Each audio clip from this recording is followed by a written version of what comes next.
अस्सलाम वालेकुम dear viewers. Military rifles जो सेंचुरी ओल्ड है या उसको आप एंटीक कैटेगरी में शामिल कर सकते हैं। और इनकी जो राइफल की एक बनावट होती है और एक उसकी लाइफ होती है, तो अमूमन इस पे बड़ी डिस्कशन होती है कि एक्यूरेसी किन किन फैक्टर्स पे डिपेंडेंट होती है, और जो पुरानी राइफल्स है आया वो इस काबिल हैं कि उनको आजकल के जो मॉडर्न दौर है उसमें मॉडर्न राइफल्स के साथ compete करके उसकी एक्यूरेसी अचीव हो सकती है कि नहीं हो सकती। क्योंकि आज भी ऐसे काफी लोग हैं जो पुरानी राइफल्स को बड़ा पसंद करते हैं और अभी तक यूज भी कर रहे हैं। तो आज का जो वीडियो का टॉपिक होगा वो ये है कि बैरल्स की जो इंटरनल्स हैं उनको हम थोड़ा स्टडी करेंगे कि वो अंदर से उसकी बनावट कैसी है और अभी भी उसकी कंडीशन कैसी है और उसका एक्यूरेसी के ऊपर क्या फैक्टर्स असरअंदाज होते हैं। तो ये एक डिवाइस है जिसको बोरस्कोप कहा जाता है, और बोरस्कोप का काम यह है कि वो बैरल के इंटरनल्स की चीज़ें आपको दिखा सके और के अंदर उसकी क्या कंडीशन है लैंड एंड ग्रूव्स की और चैम्बर्स की, और इंटरनली उसमें कोई फ्लाज या कोई इशूज तो नहीं है। तो इस डिवाइस को यूज करते हुए मैं कोशिश करता हूं कि आपको इंटरनली दिखा सकूं कि राइफल के बोर की और बैरल की इंटरनली क्या कंडीशन होती है। तो आप जिस तरह ये स्क्रीन पे देख भी सकते हैं कि राइफल के अंदर की जो कंडीशन है वो ग्रेजुअली स्लोली इसको मैं थोड़ा आपको दिखाता जाता हूँ कि, और एक लैंड एंड ग्रूव्स को भी हम इजीली देख सकते हैं कि जो उभरी हुई जगह है उसको लैंड कहा जाता है, और जो नीचे कटी हुई जगह है तो उसको ग्रूव कहा जाता है। तो ये लैंड एंड ग्रूव्स के अंदर कटाव से ये राइफल बनाई जाती है, और ये लैंड एंड ग्रूव्स बुलेट को सीधा रखने में, स्टेबल रखने में मेजर रोल ही यही प्ले करते हैं। तो आप देख सकते हैं जिस तरह ये बैरल बहुत पुरानी बैरल है। ये जो राइफल है ये 303 कैलिबर की P14 रेमिंगटन राइफल है, और ये ऑलमोस्ट आप इसका सेंचुरी से ज्यादा ओल्ड राइफल है। और अभी आप इसकी बैरल की इंटरनल्स देख लें, इस राइफल को काफी अरसे से मैंने साफ किया नहीं है, but still land and grooves और सारी चीजें बहुत नुमाया और बहुत क्लियरली आपको नजर आती है एंड ग्राउंड तक। तो कहने का मतलब यह है कि राइफल कोई भी हो, जितनी मर्जी ओल्ड राइफल बनी हुई होगी,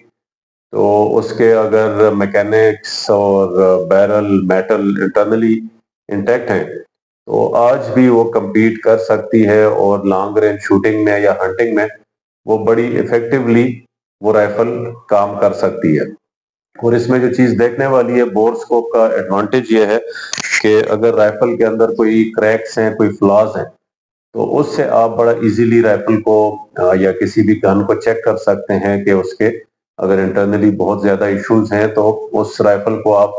अवॉइड भी कर सकते हैं कि आप उसको ना लें, ना परचेस करें, और वही राइफल लें जो बेस्ट सूटेबल हो और बेहतर हो। अभी जिस तरह आपको ये नजर आ रहा है कि लैंड एंड ग्रूव्स एक ही लेवल के, इनको जितना भी यूज हुए हैं बट वो लेवल एक है इनका, और इसके अंदर कोई क्रैक्स विजिबल नहीं है या कोई ऐसा कि कोई लैंड एंड ग्रूव्स कोई डिफॉर्मेशन नहीं है या वो टूटे हुए नहीं है। तो इससे जज करना बड़ा इजी हो जाता है कि कोई भी राइफल एक्यूरेसी में कैसे परफॉर्म करेगी। अभी ये वाली जो राइफल है इसकी एक्यूरेसी भी बहुत बेहतरीन है, और इसने मतलब मुझे बहुत ज्यादा एक्यूरेसी दी है विदाउट एनी इशू। और चूंकि ये पुरानी है तो आप इसमें थोड़ा आपको ये थोड़ा हल्का सा रस्ट टाइप का या ग्रेश मैटर वो थोड़ा नजर आता है, बट सफाई के साथ तो रेगुलर क्लीनिंग के साथ ये भी चीज ठीक हो सकती है, कोई इतना बड़ा इशू नहीं है। इसके कंपैरिजन में एक मॉडर्न वेपन का आपको मैं शो करता हूं कि उसको भी हम इंटरनली जब एग्जामिन करते हैं विद द बोरस्कोप, तो ये आप देख सकते हैं कि कितना एक उसमें फर्क है, कितना शाइन है, क्रोम है। चूंकि जितने भी मॉडर्न हैंड गन्स हैं और राइफल्स हैं वो हार्ड क्रोम्ड और क्रोम लाइंड होते हैं, तो उसमें डेफिनेटली उसकी लैंड एंड ग्रूव्स की बनावट और उसका वो फ्रेश होते हैं, और उसमें शाइन भी काफी बेहतर होती है। तो ये चैम्बर भी इसका आप देख सकते हैं। दूसरे आप क्राउन एंड से, मैं आपको मजल एंड से दिखाता हूँ, तो इसमें आप बहुत इजीली इसके शाइन को اور بیرل کی فٹنس کو دیکھ سکتے ہیں کہ بیرل کی فٹنس وغیرہ وہ ساری چیزیں بہترین ہیں۔ تو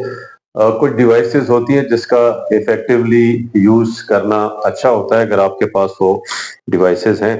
اور ان کو آپ یوز کریں، کیونکہ باہر سے تو رائفل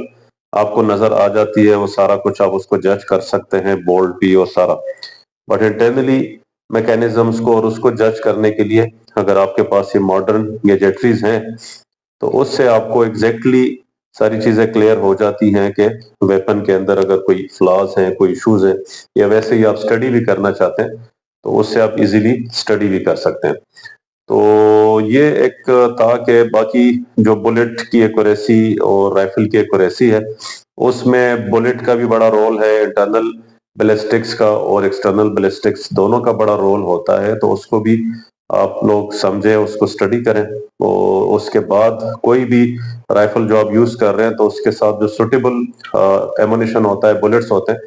وہ آپ لوگ یوز کریں گے تو آپ کو آپٹیمم اور بیسٹ پرفارمنس، ریلائبلٹی اور ایکوریسی ملے گی۔ تو